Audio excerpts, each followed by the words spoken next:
Welcome, listeners, to Pop Screen, part of the Geek Show podcast network, where the Geek Show's show that likes to shine a spotlight on the good, the bad, and the ridiculous of movies, either starring, by, or about pop stars.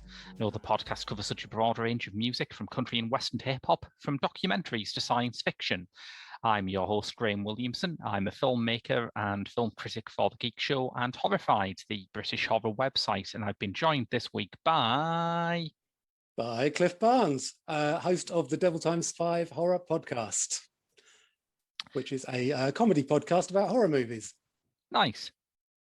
I mean, yours is a comedy podcast. We like to keep most episodes of this podcast light. This week, you know, we're going to do our best, listeners. We're really going to do our best. Hey, we recorded an episode on Threads last night, so you know. Freaking hell! Wow. Okay, fair enough. There's nothing quite like rewatching Threads while taking notes to write jokes about it.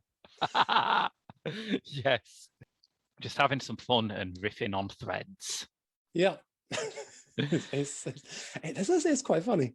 When you anything can be funny if you look at it in the right or wrong way. But it doesn't stop you thinking it's a fucking great film as well. Even if you are looking for the funny bits I don't think we didn't take the piss out of the film at all.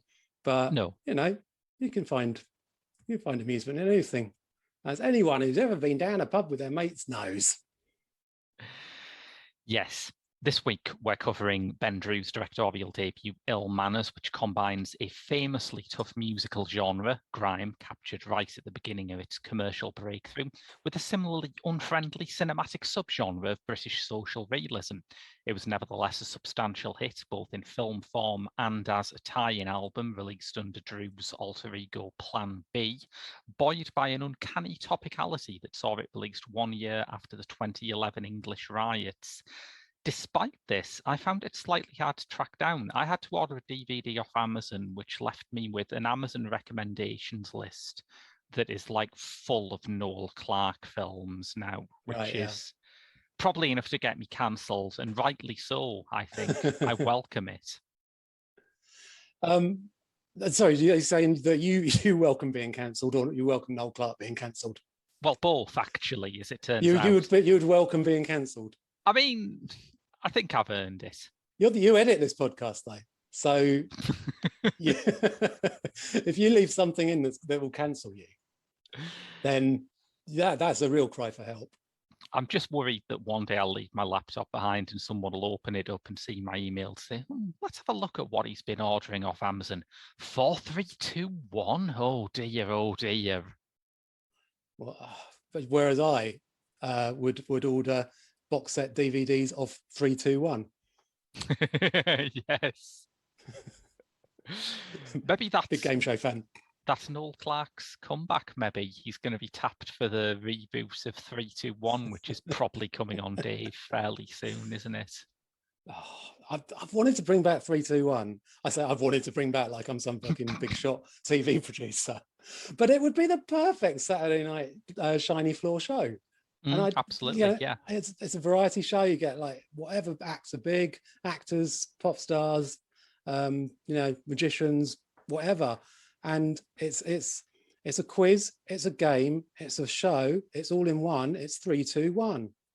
You could have brought it back when Dan Brown was big, because some of Ted Rogers' questions were like cracking some sort of hermeneutic code to find out secrets about the Gospels. I mean, they were pretty involved.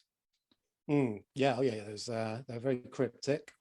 I think the first episode was Janice Long, the future DJ, won a St. Bernard dog, a live St. Bernard dog. That was the prize she won.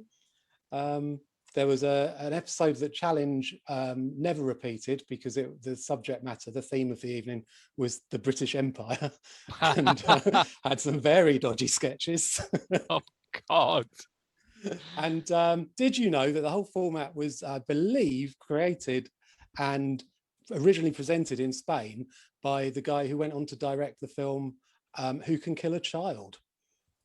Really? Did he Yeah. work with one too many annoying kid contestants? Well, I mean, it's a great film. It's a great game show. So maybe he was just multi-talented Renaissance man of Maybe. Spain. Yeah, Much like, would you say, Ben Drew? I would actually. I think he's a bit too much of a Renaissance man when it comes to his music, because I Mm, love his early stuff. I got into him in about 2005. Well, probably was 2005 because that's when Sick to Death appeared on the second Run the Road compilation. mm, So that's where I first came across him. Love all his early work, when he was doing like just the nastiest, but also very funny hip hop grime tracks. His music is brilliant, his beats are brilliant, and his rhymes and his lyrics are just insanely horrible. mm. He fires out the F and C words like they're going out of fashion. Um, then of course there's 2010. He decided to do a kind of Motowny soul album, Mm. which the Defamation of Strickland Banks, which I don't know. I just don't like it. It's horrible. His next album was the soundtrack to Ill Manners, so that's good. That's a good album. His most recent one from 2018, Heaven Before All Hell Breaks Loose, is just kind of pop rock. It's all right. It's not very distinctive. There's a few good hip hop moments, like where he, the old Plan B is back, but then Yeah. like there'll just be some dreary pop rock song. Fortunately, there's still no sign of his White Man's Reggae album that he's been threatening for years, The What? Ballad of Wait, Belmarsh. no, I hadn't heard about that. Oh, it was going to be the sequel to The Defamation of Strickland Banks, I think. Oh, man. The Ballad of Belmarsh, or the next chapter in Strickland Banks' story, but as a reggae album. Wow, I didn't know Mm. that. Yeah. I remember him talking about the Strickland Banks follow-up when he was promoting Heaven Before All Hell Breaks Loose, and he just said he felt like one of those comedians who gets identified with one catchphrase. He just wanted to kill Strickland Banks and never see that guy again. Hang on, what was Strickland Banks' catchphrase? Or what was his? Locks a lummy. I'm in jail for a crime I didn't commit. Yeah, another classic Plan B laugher there, I think. No, if he's got a catchphrase, it's definitely got cunt in it. But, Yes. But that career takes you through some interesting kind of territory for British urban music. Because I remember at the time, Who Needs Actions, when You've Got Words came out, there was a consensus growing around grime, around the early Dizzy Rascal stuff and everything surrounding that was saying, okay, this is obviously really good and it's a real step forward for British hip hop. So why isn't it selling? And I think by the time Ill Manners had come out, it had started to break through in the mainstream. But certainly when Who Needs Actions, When You Got Words came out, grime was critically lauded but never sold. Yeah, well, there's been two phases of grime, haven't there? There was the one back then in the noughties, going back earlier, I'm sure, and then the current wave where, like, this fucking top 5 records coming out your ass. Yeah. But in between was that bit where the likes of Tinchy Strider, Tiny Temper, Dizzy Rascal even went pop. And Skepta, I mean, if you listen to Skepta's records from around that time, it's just it's an abomination, a lot of it.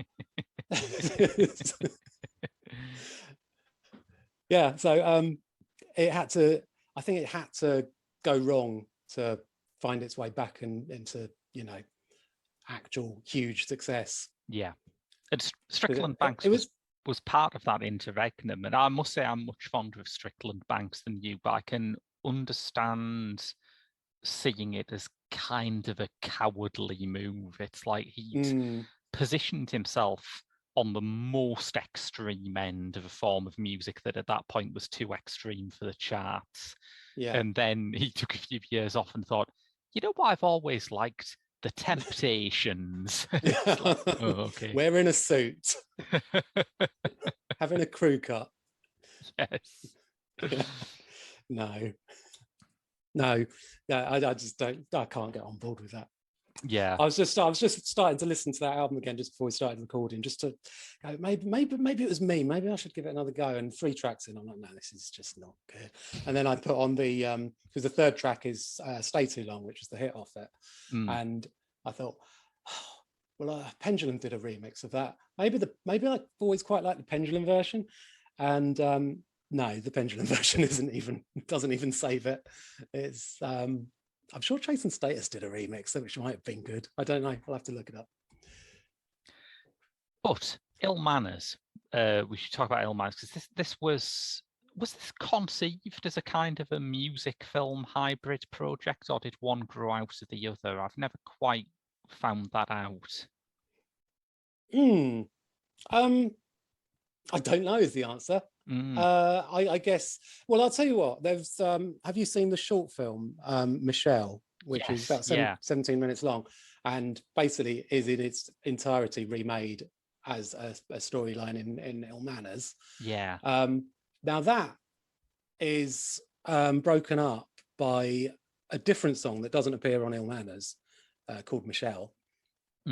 Which has Plan B on screen and his beatboxer Killer Keller is his name, as like kebab shop workers dancing in their little kebab shop aprons and I don't think they're aprons, but they're kebab shop uniforms, baseball caps and that. And it's that feels like an extended music video. Yeah. With lots of drama dialogue bits, but it. And yeah, I was wondering when I was watching that, was that conceived as a long form music video, or as a film where he'd get to show off his musical talent as well as his flourishing directorial talent? Strange thing about that film is that I think the acting in it, even though Ed Skrein and Anushka, what's her name, Anushka Mond, return in Ill Manners playing the same characters, I think they're pretty bad in it. Especially Anushka Mond, but it is made up by the fact that Neil Maskell turns up playing Terry at the end. Yes, yeah, but that's a kind of experience thing, I guess, because there is. I reread some of the reviews from around the time that Ill Manners came out, and a lot of them say, "Oh, it's got this mix of like professional actors like Riz Ahmed and Natalie Prass, but also newcomers like," and it will name some of the people who were new at the time, and one of them is Ed Skrein, which I was surprised by, because of course now he's a pretty well-established screen presence. I mean, God, he's been in a Barry Jenkins film, for God's sake. And has he? I can't say I've followed his acting career. The only other thing I know him from is off Plan B's first mini album, It's Time for Plan B. He's a feature on a track on that. They've got a really cool duet called What's It Like? What's It Like to Kill a Man?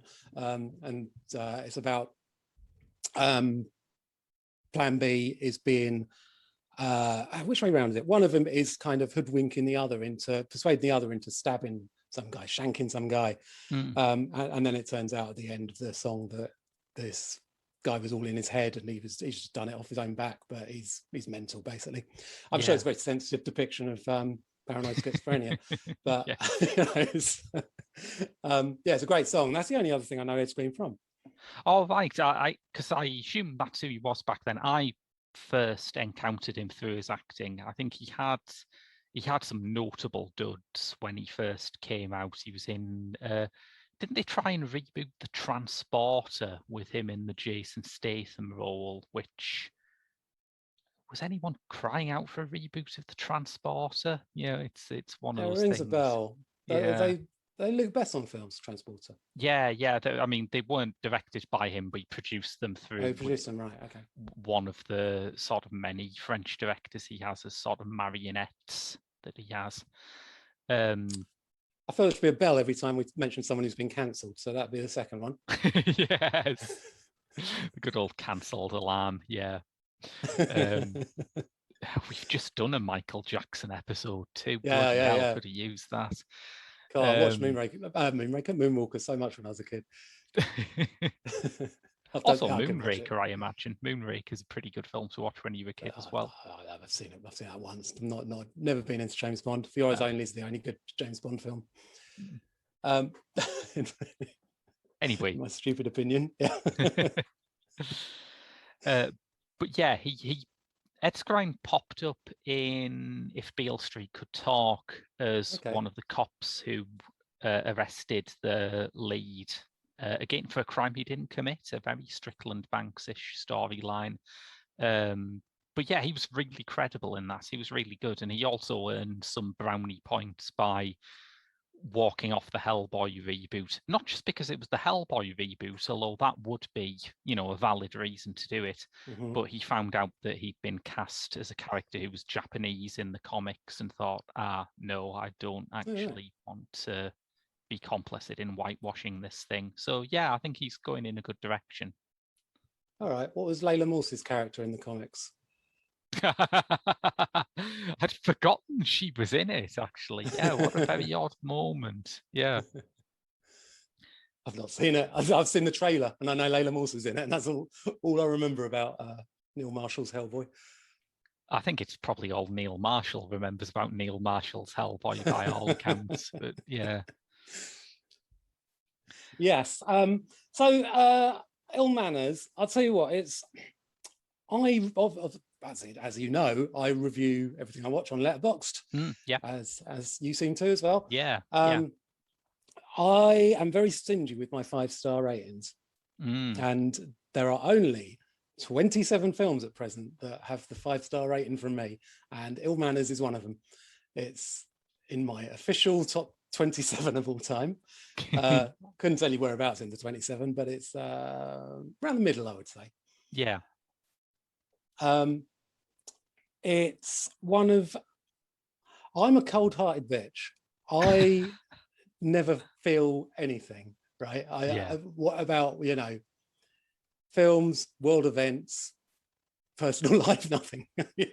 Nothing negative. I don't feel anything negative about anything, apart from, anger at the government and all that kind of shit. But, that goes without saying. But one of the reasons I love Ill Manors is because it does make me feel something. It does make me feel a bit sad. It makes me feel a bit, it gets you in the gut, it gets you in the heart.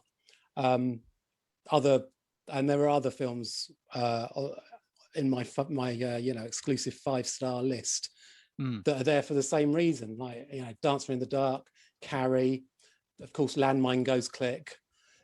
They're just films that just really hit you. Yeah. No, absolutely. And I suppose we're getting onto this topic of I think you've called them, haven't you, the British misery dramas, which isn't the official genre designation, but it's such a good one that I want to see. We should see if we can make it standard, I think. Yeah, it's a genre you don't really like, isn't it? And you've been, it is, you've been dipping your toe into and seeing if you can get on with them. Yeah. So I have big problems with them, and I think I could sort of see it a bit when I had that season last year of rewatching them. I think part of the problem is that in the past, when you look at like the great works of the genre, like Cathy Come Home, or throw a dart at a wall full of Alan Clark film titles and you'll hit an absolute classic. Part of the strength of them is that they could indulge in a kind of systemic critique. They could, it's like George Buchner's Wojciech. It could show you a character, it could show you his boss, and it could show you how the system represented by the boss works on that character. And by the end of Clark's life, you've started to get this new form of government where any sort of power, whether it's financial power, government power, corporate power, is as distant from ordinary people's lives as it possibly can be. And I don't think British social realism has really reckoned with that yet. I think when you take the power structure out of British social realist film, it is what its detractors accuse it of often. It is just misery tourism sometimes. But that's what I like. And I don't know if I say that because I live in a life of privilege and that, and haven't really been at the bottom of the heap. I wouldn't go so far as to call myself middle class, but I'm definitely from a middle class background. I just don't. It's I don't know. Am I ashamed? It's not. It's not a way of I think of myself. I don't know if I'm middle class, working class, whatever. It doesn't really. But that's the sort of thing I think someone with middle I'm class working skills and shame would say, isn't it? I'm working class, but I'm wearing a pink stripy shirt, so I can understand both sides of this debate. I went to fairly posh schools, but I ended up buying a pub, liking liking grime music. I don't know. I don't know what I don't know how you determine class in this day and age. But no, I do like. Is there such a thing as a British misery drama about middle class people? I don't know. I'm sure some of Mike Leigh's films aren't always about the people who are on the absolute breadline, are they? Something like Another Year is, I guess, a middle class misery film, maybe. Okay, I haven't seen that one. It just makes me think of like how he portrays the middle class people in High Hopes. Of Abigail's Party. Abigail's Party, thinking about it, the obvious example. Yeah. But then, as figures of fun, it's comedy. It's not. Yeah, I guess. Yeah. No, the middle classes aren't miserable enough. I think we've established that. Yeah, you can't really imagine a middle class ill manners, can you? Not really, no. Yeah, but I got on interesting experiment though. Yeah. What would the major traumas in a middle class neighborhood be? I don't know, but I'm sure all the songs introducing the characters would be by Chris Martin. Yeah. My God, if that isn't bleak, I don't know what is. Exactly. That's the thing, actually. We should mention that probably start off, because part of the reason why this punched a bit above the sort of British misery drama standard for me is that you do have these extraordinary sort of Greek chorus style musical numbers where each character gets their own track to introduce them, and it doesn't swing fully into music video mode. It is still narrative, but there is a kind of hybridization there that I found really exciting. Yeah, they tend to be flashbacks, just running through the things that have got them to this point in their life. Yeah. They're all absolutely miserable. Yes, absolutely. They're horrible stories, like down to a T. But that is Plan B's lyrical style, just describing horrible things that have happened to people. So it fits perfectly with. I think this film is the best kind of translation of a musician's style to the narrative drama format. Because it's just because he traded so much in his early days in like harrowing drama and horrible violence and sick humor. It's all there in the film, and when it bursts into these music video sections, it just it comes alive, and it's always alive all the way through, but it really flies.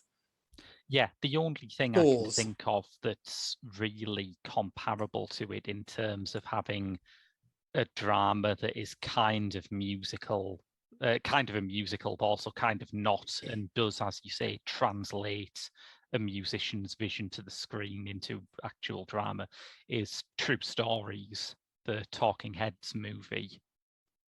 Oh, I don't know that. Oh, it's wonderful.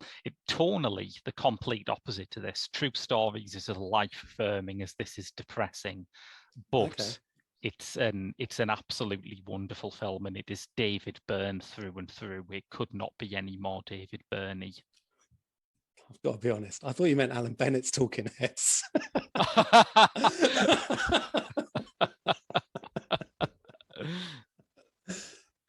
It would be your own fault, really.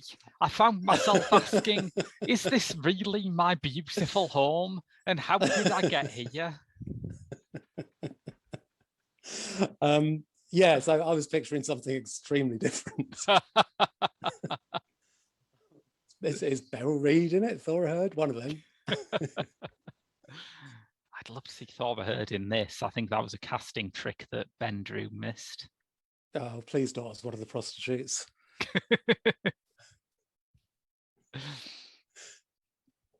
Yeah, there's not much space for an elderly woman and a mature lady actor in this film, is there? Not entirely. No, it's No, a very young it's a very cast. young film, very young. Yeah. I think the one more senior role is Keith Coggins, Yeah. who I was astonished when I looked that guy up, because I thought this must be one of those sort of British character actors who specializes in gangster films and is, perfectly good at what he does. I don't watch many of those, so I'm not familiar with him, but man, he's good in this. And then I look him up. No, he's Ben Drew's godfather, not an actor at Oh all. wow. And Oh wow. he's Didn't just know. fucking great, isn't he? He really is. He just seems such a natural. Yeah. He's great. Even if the first time you see him, he's bobbing up and down doing fairly unconvincing sex to poor Michelle.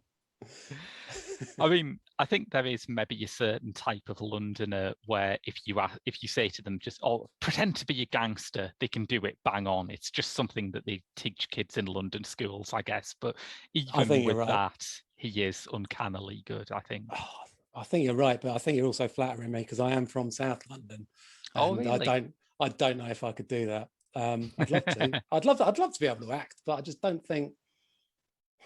I'd love to give it a go. I think maybe when I'm older, I'm going to get into Amdram and see if I'm any good at it. Yeah, never too late. I think there's a whole class of actors who maybe should just skip the young part of their career entirely and just turn up as a grizzled old character actor, because it's obviously what they're good at. Well, I'm glad you think I'm going to end up grizzled. Thanks for that. I like the word grizzled. Yeah, I don't know if I'd like to be grizzled. It's fine. Harry Dean Stanton carried it off very nicely, I thought. I don't think I'd like to look like Harry Dean Stanton. I don't think some of us have a choice in the matter. I don't know. I was up in I won't say just in case it offends your audience. I was up somewhere in a different part of the country that weekend, and I met a couple of people who were round about my age, 143, 147, so 2 years either side. Both looked 60. So, yeah. But yeah, that is the thing that I found I'm in my late 30s now, and I have noticed that when I meet people my age, they either look radically younger than me or radically older than me. It's the age at which it all goes haywire. You can't tell how old someone is anymore. No, you really can't. Mind you, that was the case back in the day, because like sometimes you see some films from the 60s or whatever, and it's like there's an old woman in it, and then you look her up and she was 40. Like, well, it always reminds me of when they did a very English Scandal, the BBC miniseries with Hugh Grant as Jeremy Thorpe. And everyone said, oh, Hugh Grant's in his 50s. And when this story starts, Jeremy Thorpe was like in his mid-30s. And think, yeah, but he was in his mid-30s by 60s politician standards, which is a very different age to mid-30s now. Or even like when you watch Hitchcock films and see like, your James Stewarts and people like that, you're like, yeah, I really can't tell how old this person's meant to be. Are they really 40 years senior than their love interest, or are they supposed to be about the same age? I can't tell. Absolutely. But yeah, so these musical interludes, they start straight off. There's a song called "I Am the Narrator," which I think is it's a good statement of purpose, not just the title, but it's got a Camille Saint-Saëns sample and a paraphrase of Cream by the Wu-Tang Clan, which in terms of announcing the breadth of what you're going to do with this movie, that's pretty great, I think. And it's done over this speeded up montage of people sort of going in and out of a flat that's being used for various illegal activities. It reminded me a bit of no, it's like it's a scene of a neighborhood. It's a scene of his version of Forest Gate, which, as he once rapped, doesn't have a forest and doesn't have a gate. Or it doesn't have a gate. Yeah.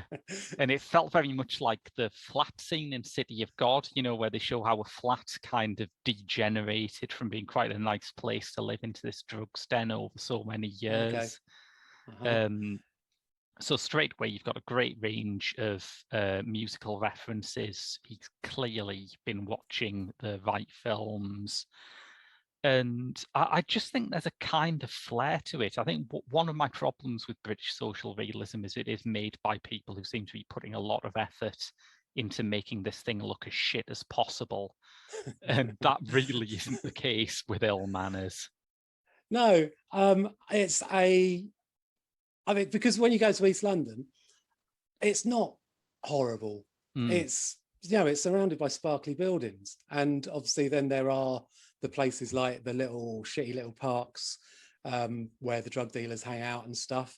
Um, but on the whole, it's a nice looking place. So it would be, you know, it's not like St Maud, which is shot in Scarborough and looks as yes. horrible as Scarborough. Um, you know, on the end credits of St Maud, it says shot entirely in London. I wonder What? if the Scarborough Tourist Board were like, you cannot tell anyone where you filmed this. Yes. Maybe that's true. Yeah, that's bizarre. I hadn't spotted that. Hmm. Anyway, yeah, yeah. It definitely sets the scene as a horrible place, but one that doesn't look. I mean, the house, the drugs den, the place where all the prostitutes are shooting up and these Mm, shady deals going all over the place. Then it cuts into that lovely close up of Ed, the drug dealer's phone, isn't it? Where there's mm, he's got people called he's got contacts called Once a Week and Liability.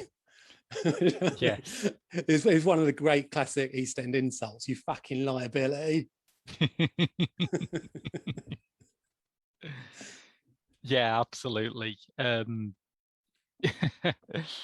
is a great cast in here. I mean, we've mentioned Keith Coggins and Ed Skrein, but obviously the star role is Riz Ahmed, the Mm, extraordinary Riz Ahmed, isn't it? he really is extraordinary. He doesn't Yeah. get to do much until the second half of the film. Really, he's very much in Ed's shadow. Mm, Um, yeah, there's always an intensity to his performances, and completely. Yeah. yeah, uh, and I mean, I think I'm probably the only person of his two roles last year playing musicians who are suddenly struck down by debilitating illnesses. I much preferred Mogul Mowgli over Sound of Metal, if only because in Mogul Mowgli he gets to speak in his own voice Yeah. and instead Yeah. of putting on an American accent. Yeah, I'll have to say Mogul Mowgli. I did catch up with Sound of Metal a bit back and thought it was kind of an odd film because it's like co-written and directed by Darius Marder, but you would think that the writer and director were completely different people because the script is all about how this community of deaf people that Riz Ahmed finds himself at is like a radical community who want to challenge society's perceptions of disability. But what we actually see is like this weird little house on the prairie place where he just fixes gutters and everything. And it's like there's a need to like make a radical statement about disability in the film. There's a need to normalize in the film, and I don't think it really works out where the limits of those things are. No, yeah, something didn't sit quite right for me on that film. But no. Well, watch Mogul Mowgli, but be warned, British misery drama. So I can go for that. I can go for that. I think my favorite kind of social realist films are the ones where there's just like one really incongruous star in it. And it's like, it goes back to my love of the Italian social realist films, which always start off with, you know, Anna Magnani is a housewife. And you think, no, she isn't. But within about 3 seconds of watching it, you've bought it completely. yeah, yeah. So he's great in it, and obviously also a rapper, Yes, of course. as Yeah. they said, like Ed Skrein. So I don't know how many other rappers have main roles. There are obviously a few popping up here and there in Mm. in bit parts. But there's a, yeah, One significant one we'll come on to later. yeah. Ahmed had collaborated with Plan B on some music before this as well, because they did the theme for Shifty, a little low budget British movie that Ahmed did with Daniel Mays. Oh, I didn't know that. Okay. So it's kind of, I think part of the strength of the movie is that for once in this country's fairly chaotic film industry, you have a guy who is making films with, his childhood friend, a guy who he'd worked on some music with, his own godfather. There is a kind of confidence to it. It's like, yeah, I'm the director.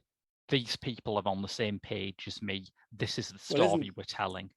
Isn't that very much like Nil by Mouth? Why that works? Yeah. Because like Gary Oldman was, obviously lived this life, or it was at least around these sort of people that the sort of people in Nil by Mouth, not the sort of people in Ill Manners. And yeah, that was filled with obviously his sisters in it, and no doubt, some of the other bit parters and non-professional actors were people that he knew personally.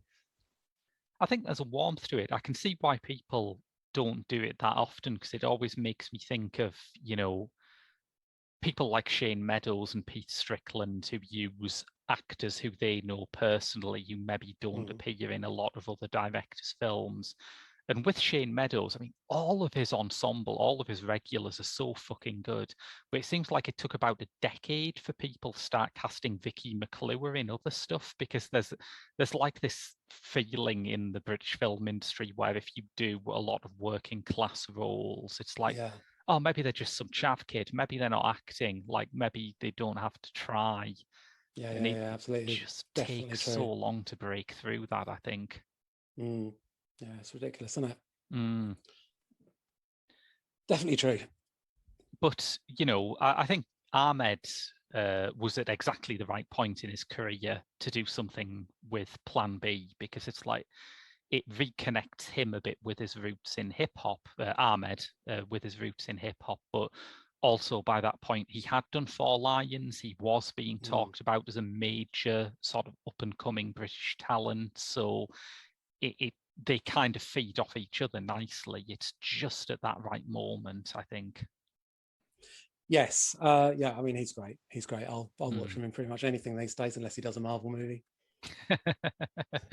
He turned up as which the I'm sure he will. in I'm Venom. sure he will.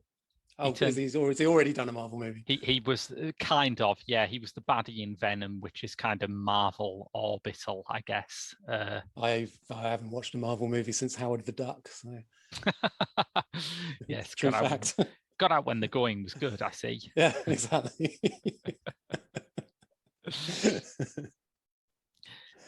Where next? Yeah. So there's like two scores to this. There's the music that became part of the Ill Manners album, which we'll get onto. There's an instrumental score which includes popular classic FM favourites like "Your Mother Was a Prostitute," "See, It Didn't Kill Me, Did It?" and of course, "Did You Just Call Me a Cunt?" That's all. I haven't listened to the instrumental album. I don't think it's that's all instrumental. Then is it? Yeah, it's like I guess a more conventional film score without any of the rapping. Yeah. Cool. Yeah. Actually, I think I've got it, but maybe I've listened to it. I don't know. I certainly didn't listen to it in preparation for this. Didn't seem necessary. But the actual album, Ill Manners, bangs though, doesn't it? That's a really it's brilliant. Album. Yeah, it's brilliant. Which has a number of guest spots on it, as you would expect from a hip hop album, but one extraordinary guest spot, which I was very glad to see crop up in the film. John Cooper Clarke. John Cooper Clarke. What a wonderful, wonderful cameo that is. I mean, I can't say I'm a fan of his work, but he is definitely a national treasure. It's always nice to see pop up on anything, really. I don't like poetry, therefore I do not like. I will not listen to a John Cooper Clarke album, but doing a feature on a Plan B track, it's good. It's very cool. Yeah, he's got such a great voice.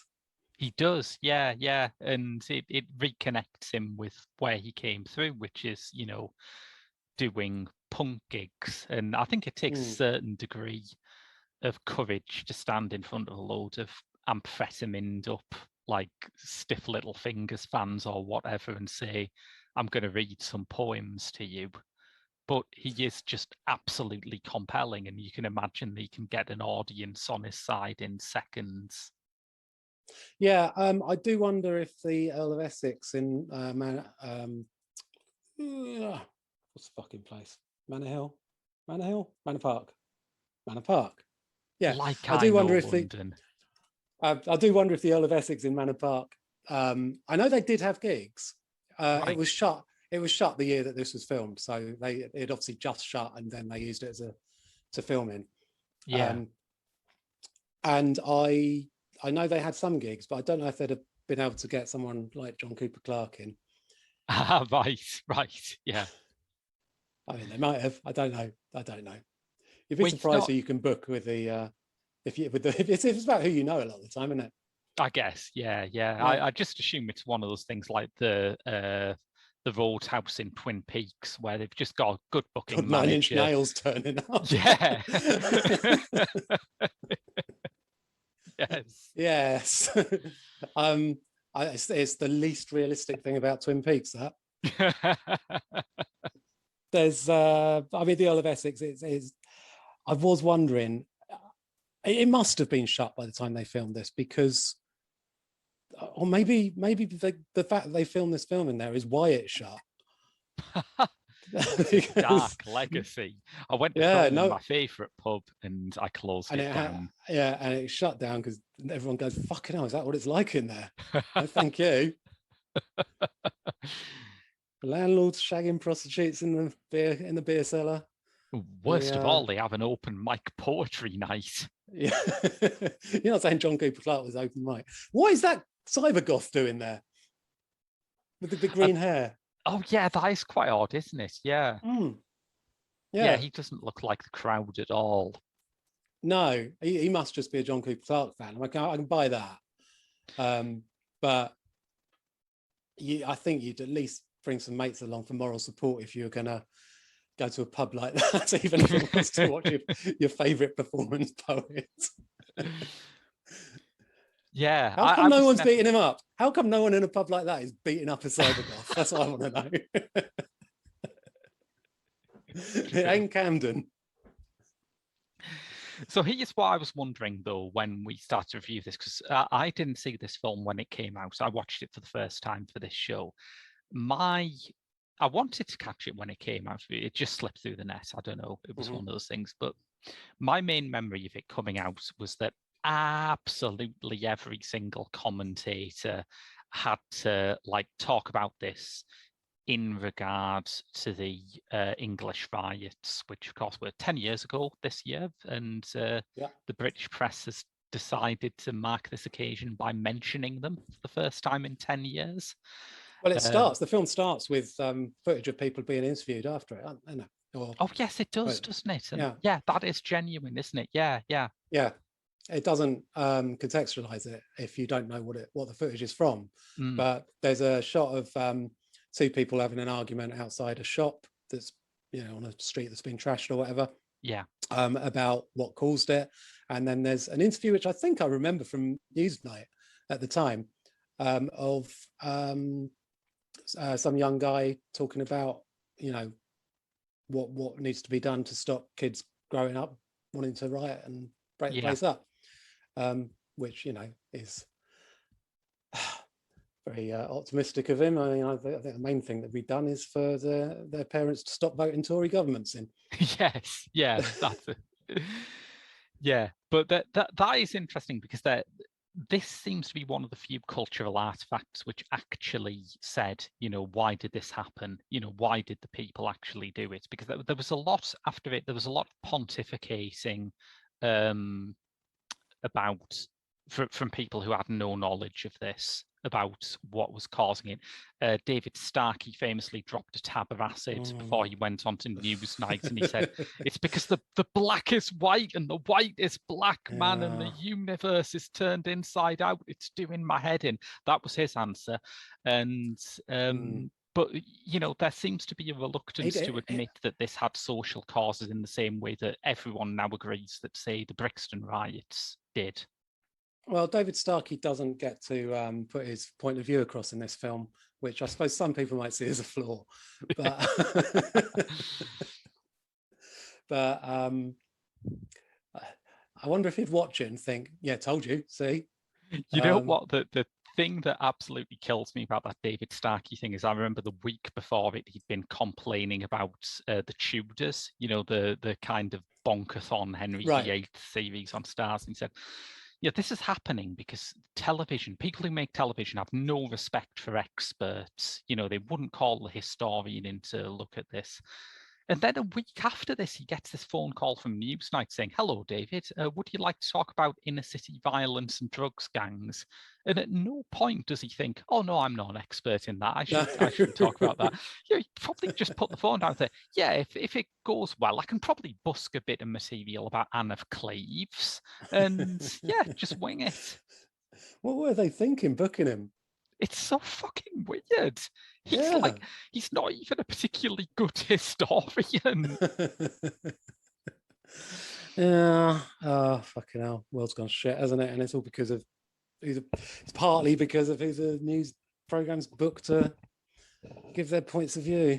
It is Yeah, largely because terrible. I think that if you want to understand what has happened in Britain over the past decade, you have to remember that about 10 years ago, someone invented a machine that would allow ordinary people to tell newspaper columnists what they thought of them. And that Mm-hmm. has turned every single person in the British media's brains into porridge. Yeah. Yeah. Yes, it's tragic. But when this came out, The Observer did a feature where they handily got some of the worst cunts in Britain to say what they thought of ill manners, and Did yeah, they? Why? Why? it's pretty impressive reading. It's like it's just a catalogue of denial. I think. Oh, remind me who the worst cunts in Britain were in 2012. Well, Because some of them are all there's right. too many to count now. Some of them are all right. They got Goldie in. I've got nothing against Goldie, but Okay. the byline on this, rather than give the byline to whatever miserable fucker had to actually assemble these things, the Observer byline is credited to Lethal Bizzle and Edwina Curry. I love Lethal Bizzle. Lethal Bizzle and Edwina Curry, though. I mean, I love Lethal Bizzle. it's the feature you never expected. No. I can't abide Edwina Curry. I don't know. Biz, old dench man himself. Very work out. Yeah, he's great. Yeah, there's some people I like in this, but I mean, Toby fucking Young's here. Ugh. And he talks about, this is the incredible thing about it. He talks about personal responsibility and how the film, says that, if you do something bad, if you commit a crime, that's your fault. Don't put it on the system, which I'm not convinced is the message of the film at all. But anyway, and No. you think that people's propensity towards criminality is defined by their skull shape. You are a Yeah. literal fucking eugenicist. Where is the personal responsibility in that? You can be the nicest guy in the world, but if you just happen to have a sloping Cro-Magnon brain pan or whatever Victorian bollocks he believes in, you're a criminal. Sorry, mate. Yeah, I think Toby Young must have left his brain at that pirate exhibition. If you remember that amazing story about him. I mean, if you wanted to disprove any kind of theory that moral character is hereditary, just consider that Toby Young's dad was really smart and cool. Who was that? I'm sure he was, but I've forgotten who it was. It's been so long. It was Michael Young, the Labour Party affiliated philosopher and coiner of the term meritocracy. Oh, wow. Oh, okay. I don't know if I ever knew that. Yeah. God knows what went wrong. But anyway, so it's like... Well, Alan Corran, Giles Corran. Yeah, completely. Yeah, God. Yeah.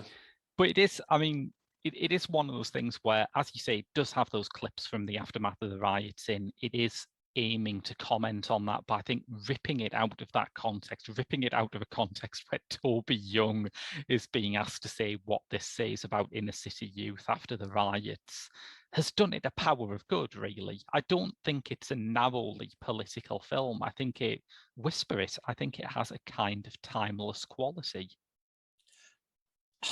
It's a soap opera primarily.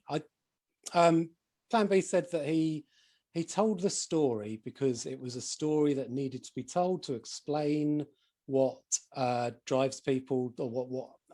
No, it's not even what drives people to do what they do in this film, is it?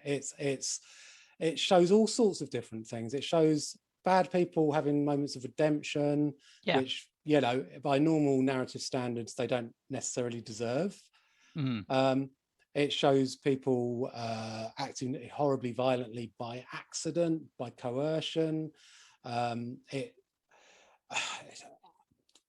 It plays clever tricks with timeline as well. Like when you first see Katya leave her baby on the train. Yes, you assume she's abandoning her baby, just purely to abandon her baby because she can't, you know, look after it or whatever. And then very shortly after that, it's quite a subtle rewind, but you realise that you find out that she was just trying to trick her ex-pimp into thinking that she was getting on the train. Yeah. But she got it wrong and fucked it up and left her kid on the train. So so it's not saying maybe it's saying like think twice about what you see from your point of view, because what Aaron Riz Ahmed's character sees from his point of view is a woman abandoning her baby, and then when the camera shows the same events from a different angle, you know, you see what really happened, and it's a bit more tragic than that. Yeah, and a lot of the reviews at the time mentioned Pulp Fiction, and I'm sure Ben Drew probably is a Pulp Fiction fan, but it's also kind of rooted in the way that he tells stories in his raps, that something like Mr. Drug Dealer, the one that introduces Keith Coggins' character, is basically one long, but hold on, let's rewind this and look at it from another perspective moment. Yeah. Well, that's more about introducing Chris, isn't it? His protege turned, well, because then before the film starts, Kirby has spent, what was it, several years in prison, 15 years of that, during which time stretch. During which time Chris has taken over and become, you know, Mr. Big, top man, top boy. I watched All About Eve recently. I didn't realise that this was essentially the same plot, but it basically is, isn't it? I've never seen All About Eve, nor do I know what it's about. So, apart from Showgirls is apparently based on All About Eve. So if it's, do you mean that it's the same plot as Showgirls? I mean, now you mention it, yeah, let's push this. Let's push the boat out. Let's double down on this. Right. So, well, there's no scene in a swimming pool, but there is like... there is sex that is even less appetizing than the swimming pool scene in Showgirls. Yes. Does anyone get pushed downstairs? Are there any monkeys? Is there a woman who wears a dress and that makes her tits go borrow? Don't think so. No, it's not much like Showgirls. Is there anyone in Ill Manors who was in Saved by the Bell? No. Although I think Zach Morris is obviously the inspiration for Ed Skrine's character, right? Yeah, that's absolutely what Zach Morris does on his time off. Yeah, I would think so. Yeah. Yeah. I mean, I can't. Isn't there a famous episode of Saved by the Bell where one of them gets addicted to diet pills or caffeine pills or something? Yes, it's incredible. It's I think there's an excerpt of it in You Don't Know Me. There is, isn't there? Yeah. Yeah, the documentary about Showgirls that came out a couple of years back. That's how I know about it. Yeah. Yes. So there's drugs. Yeah. There's some drugs. There's quite a lot of drugs in Ill Manors. Yeah. And anyway, should we move on? I think we've kind of hit a wall. Dead end, that one, isn't it?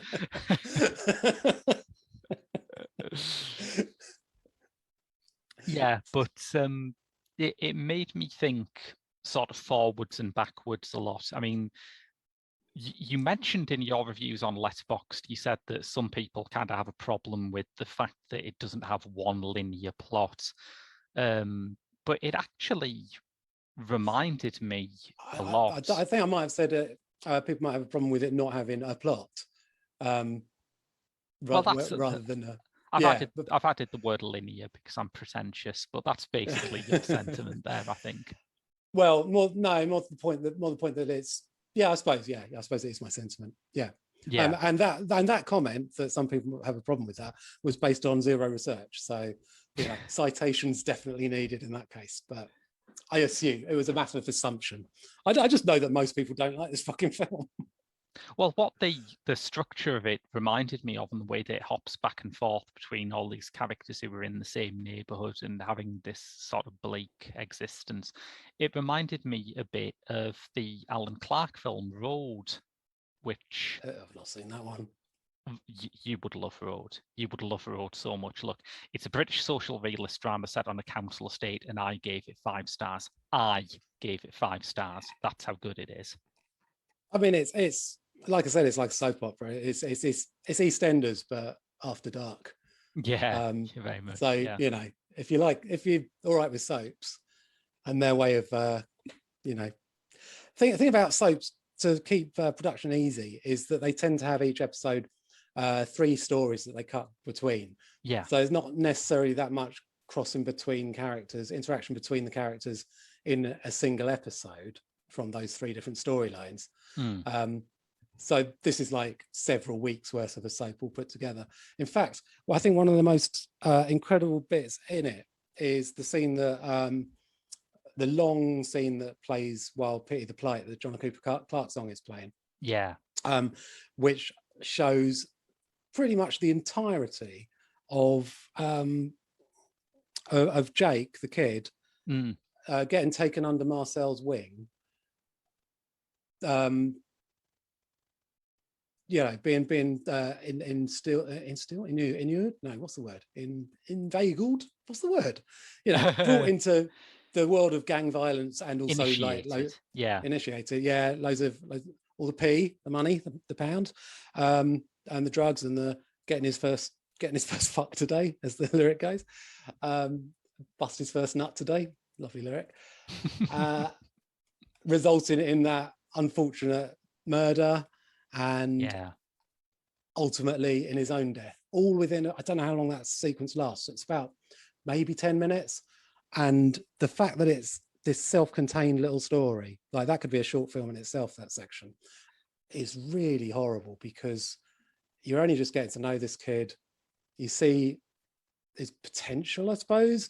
You certainly see his vulnerability. That bit where Marcel gives him the gun and tells him to kill an unnamed person who turns out to be Kirby. And Jake suddenly goes, I don't think I can do that. I've just been acting hard all day. I love that. And even that sequence has a little kind of Pulp Fiction-y rewind.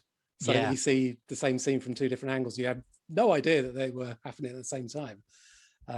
Until it's suddenly, it's so good. It's such a great little sequence.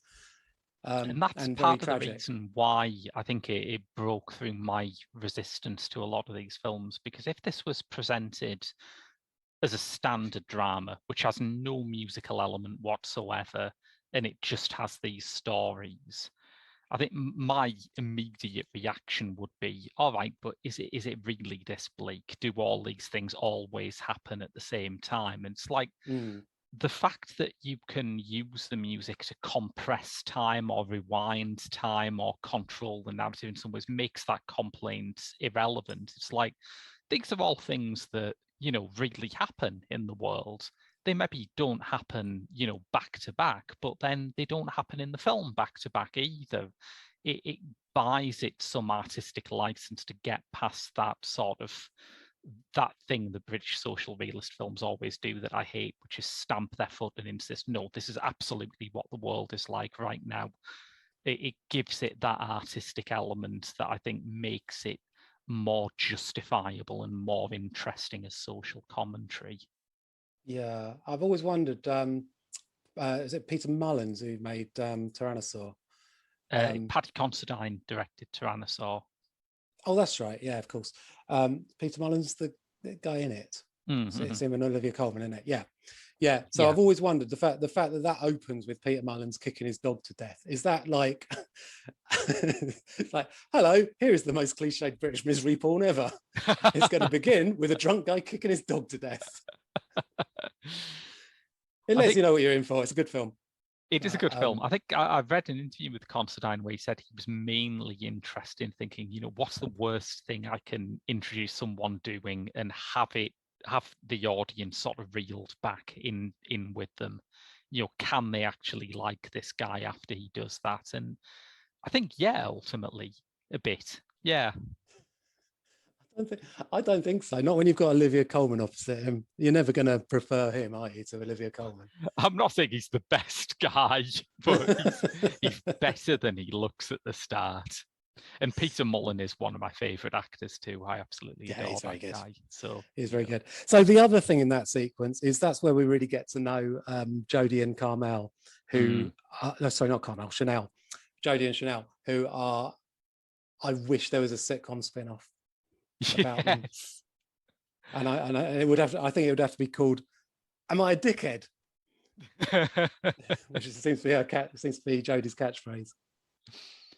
I think that's great too, because they have like Jake, they are at the start, they are like a shaft of innocence in this very bleak world. They are just kids doing just kid stuff, but with Jake, it gets taken and corrupted into something else, and that, of course, rebounds on them. But it's such a beautiful piece of structural paralleling. He's got to do another film, right? Plan B. It would be maddening if he just did this. But there was a Guardian article yesterday, wasn't there, saying just pointing out how many British directors make one film and you just never, absolutely, they never get to do anything else. It's really, really sad. I don't know. I don't know if they came up with any reasons why that is, or if they suggested any way of getting around it. But I mean, it's really odd. It's really odd because we're still waiting for Gary Oldman's second film, aren't we? That's very true. Yeah, every sort of 5 years he says that he's definitely got that biopic of Edward Muybridge set up, and never happened. That doesn't sound that miserable, does it? I didn't know Edward Muybridge had a bloody bleak life. He's the guy who did the photograph someone running, yeah? Yeah. Yeah.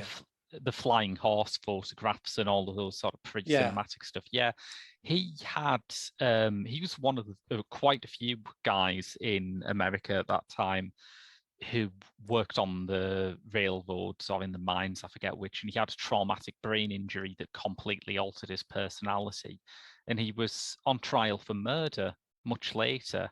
He was, and it was found that he did kill the guy, but I think he was found innocent through diminished responsibility, because they successfully argued that this injury he had altered his personality to the extent that he can't be held responsible.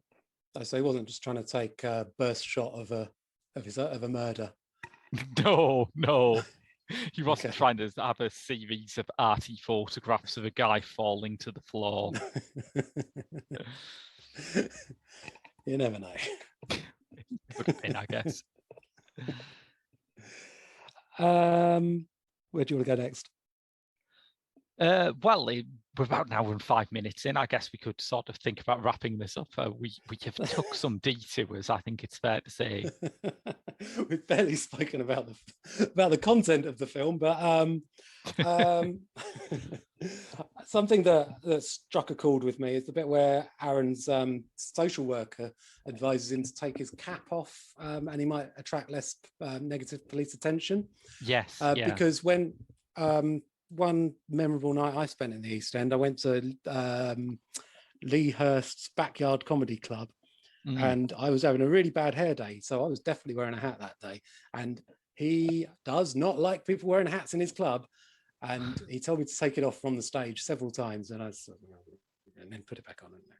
And he, like during the second or third interval, or whatever, he came up to me and said, "Look, mate, He's another prick, isn't he? Yes, yes. He really is a fucking prick.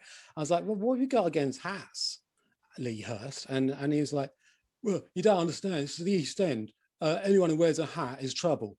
And I don't think that's the case. The East End regularly beset by marauding hat wearers. Yes, we all remember that news story. But I did say to him, look, I'm having a bad hair day. Not that you'd understand that. Somehow managed not to get kicked out of his club. What a wanker. That's great. He's probably doing the same thing now for people who've been vaccinated, isn't he? Yeah. Just sort of seeing if you've got a slightly sore upper arm and just booting you out of his club. Yeah, it would not surprise me. I know a lot of people who work with him, but they're in it for the money. Yeah. I hope they struggle with their conscience over it. I mean, it's a nice big venue. I can see why people would want to use it and work there.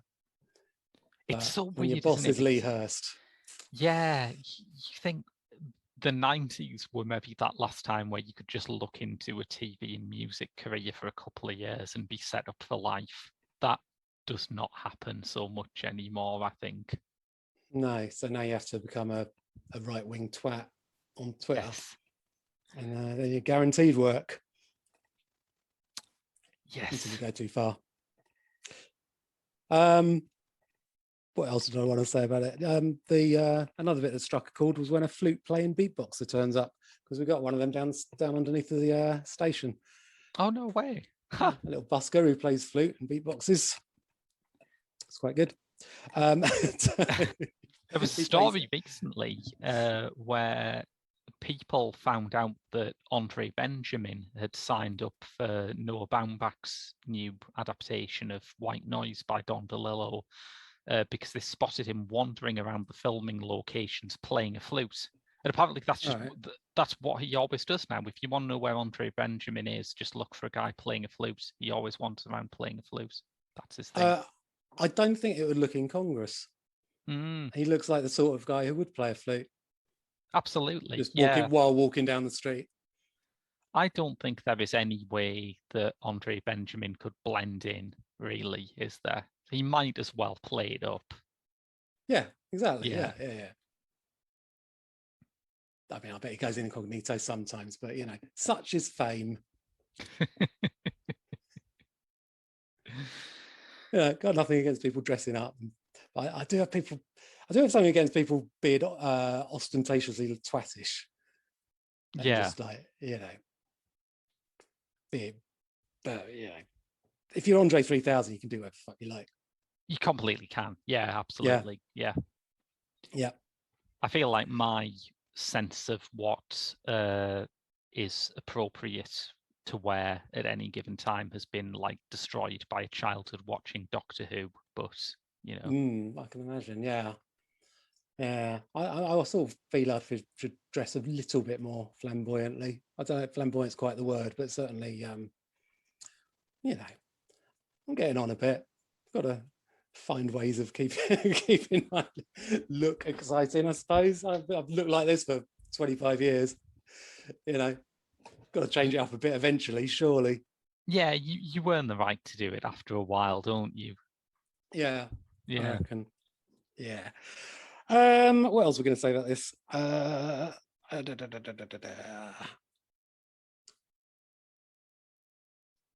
like the bit where Jodie and Chanel are at Kirby's house and he brings in vodka and orange for them and says drinky poos, because it reminded me of my friend Nathan Cassidy's best ever tweet, which went along the lines of drinky poo. Oh yeah, cool, very nice. Okay, how about an eaty poo? No thanks. Yes. Yeah. That's great. A very very Pasolini-esque mental image there. Yeah, I suppose it is. I mean, I love this film. I did wonder at the end when Aaron's reading the letter from his mum, in that sad moment, I'm sure. Could you figure out what it was that it says in there on that? Because you only see like little close-ups of it scrolling past, and there was something about we were involved politically, which unfortunately, which tragically resulted, And I wonder what that was about and why you don't see what it was. Yeah, it's strange, isn't it? It works as a kind of brief impression of what's been happening. I wonder if maybe there was a subplot that they shot that just didn't work, and that's all that's left of it. What I would want is someone to mash up that scene with the letters that Toby Jones gets from home in Barbarian Sound Studio. Oh. I want Riz Ahmed there hearing about the goshawk nesting in the back garden. Yeah. And in that same scene, the big Ed was here graffiti. It's like, I mean, but people still writing thingy was here in 2012. No, I mean, I was half imagine expected to say it's a little man with a big nose with his hands poking over the top of a wall. It's one of those things, isn't it, where graffiti is now such a recognized art form that even if you're just some twat spraying your name, you've got to like be a bit ambitious, haven't you? You can't just say you was here. No, not at all. No. Why did the phrase "watch out, there's a Humphrey about" spring into my mind? Was that a big graffiti thing? I don't think it was. That was an advert for milk. I don't think it had anything to do with graffiti at all. Set off an extraordinary mind bomb. Yeah, that's not something I've had to think about for years. Yeah, I don't think there is any milk in this. I'll tell you what, though, in the short film version of Michelle, there is a quite horrible joke when the pub landlord and his mate are shagging Michelle. What do you call a brass with a runny nose? Full up. Fucking hell. Yes. Yeah. I don't want this to sound like a criticism, because I think in another artist it would be a criticism, but I think Bendrew really sort of relishes the really bleak bits of this. And I think... Oh, of course he does. And I think if you've heard it, you've heard his music. Yeah. I mean, that basically that entire first mini album, It's Time for Plan B, is just full of the most horrific imagery. Paint It Blacker has that one about the Camden Ripper, doesn't it? Yeah. Oh, wow, you've heard that? I don't know how well known that album is, because bootleg, an unofficial bootleg thing, isn't it? It is pretty obscure. Yeah, it came to my attention because I remember I did read a blog when Ill Manners, the song, came out, and everyone was talking about it as being like the first great processed song of the decade. And someone said it is really hard to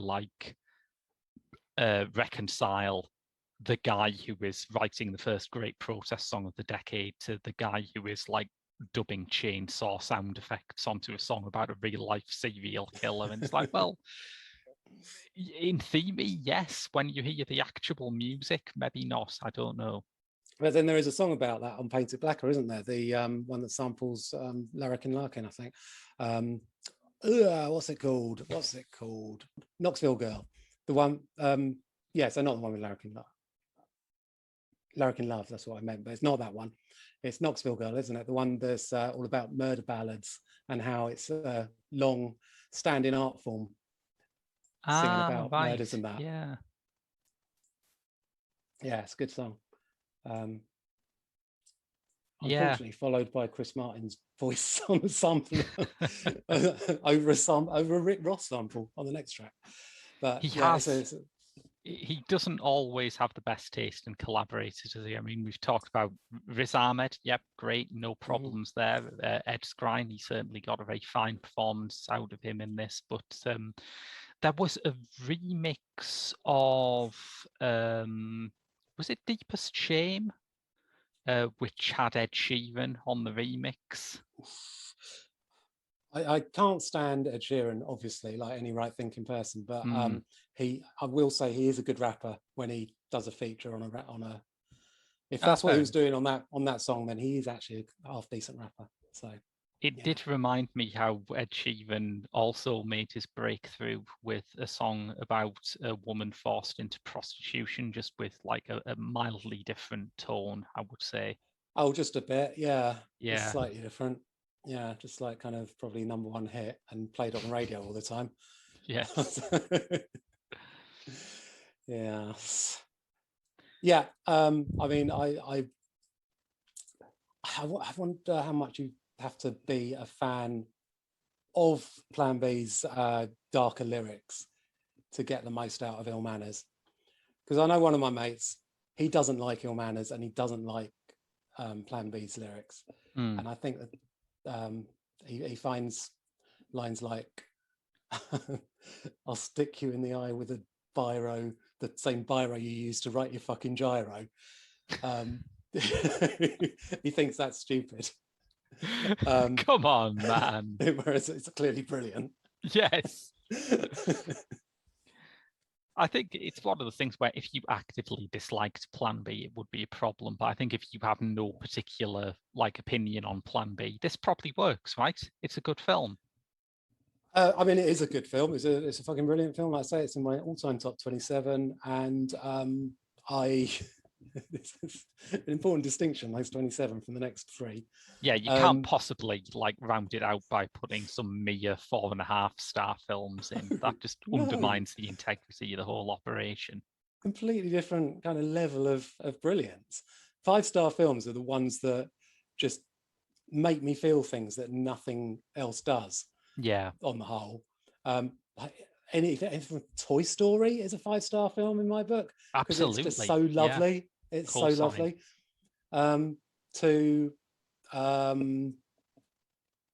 Yeah, like I said, Landmine Goes Click, which is one of the most horrible things I've ever seen, but it's so shocking and just leaves you absolutely shattered.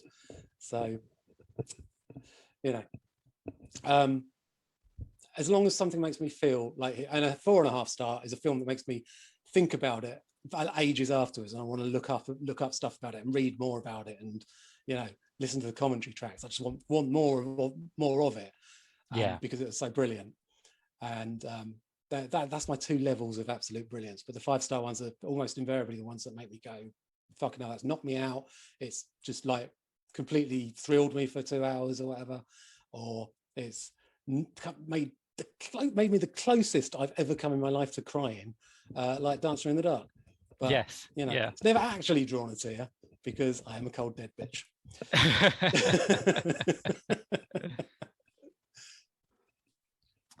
I think that's a great note to end on. Just not even the sentiment, just the phrase "cold dead bitch." Cold dead bitch. Yeah, just quietly. Which, funnily enough, is how Dancing in the Dark ends. I can't believe it.